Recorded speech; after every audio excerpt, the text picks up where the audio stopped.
You know, I mean, I know I just made a joke about the baby, but when I feel those kicks and I look at my kids, it is sort of what inspires me to do the work that I do and to think about Nova Scotia 20 years from now. This baby will be 20. We'll be looking at opportunities, whether it's in Nova Scotia or abroad.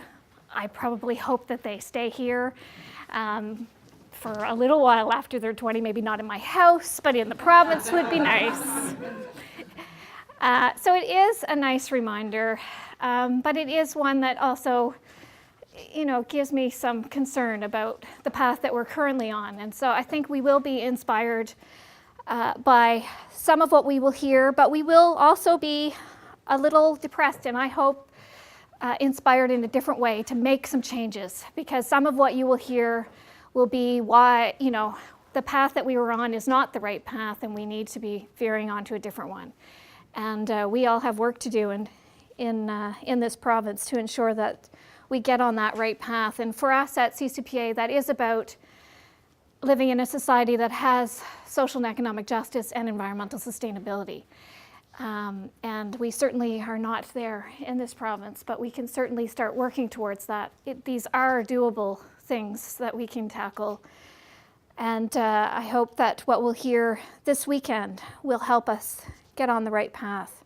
I'm actually drawing on research I did about 1.5 years ago for the Canadian Council for Social Development. So I do encourage you, and I'll give you the website, to have a look at the full report, which has the full references and will give you a more fulsome analysis of what I'm going to be presenting today. The goal of that report was to understand social and economic development in Nova Scotia so that we can inform the development of policies and programs that are aimed at poverty reduction specifically. So there are, I also encourage you to go and just look at the other reports, because there are reports for all of the provinces and territories in Canada in terms of looking at this question. What I concluded when I did a review of where we are at is that the approach that's currently taken to poverty reduction in this province is quite inadequate, and I know that's not a surprise to many of you in the room, but it's a crisis management approach, and it's one that really is lacking in terms of thinking about preventing poverty or any kind of longer term approach that would lead us to really reducing poverty and hopefully alleviating it.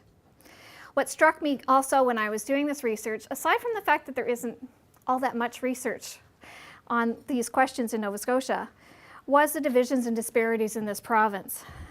I will talk, and as you can see from my abstract, I talked about an unbalanced approach, not only in terms of poverty reduction and that being a crisis management approach, but an unbalanced approach in terms of social prosperity, economic prosperity, and environmental sustainability. We really have that balance tipped towards economic growth, basically, and economic prosperity without a balance for the others. But what struck me was how that balance has failed the same groups over and over again.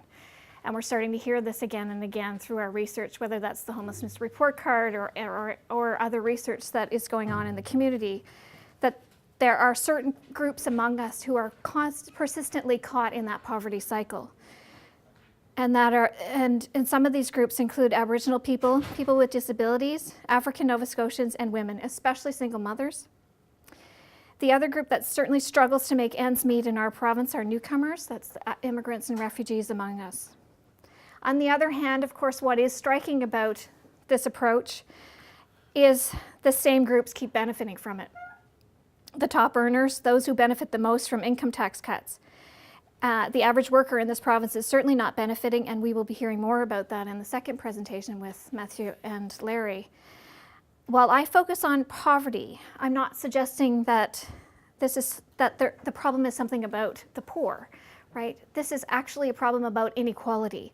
And so what I'm really going to start with is actually a little short video for you from CCPA that explains the growing gap, because that's essentially what I think what we're seeing from the unbalanced approach is a growing gap in our province between the rich and the rest of us. So it's the story of inequality that I think we need to understand, and is the backdrop for a lot of what we're going to be talking about in our conference.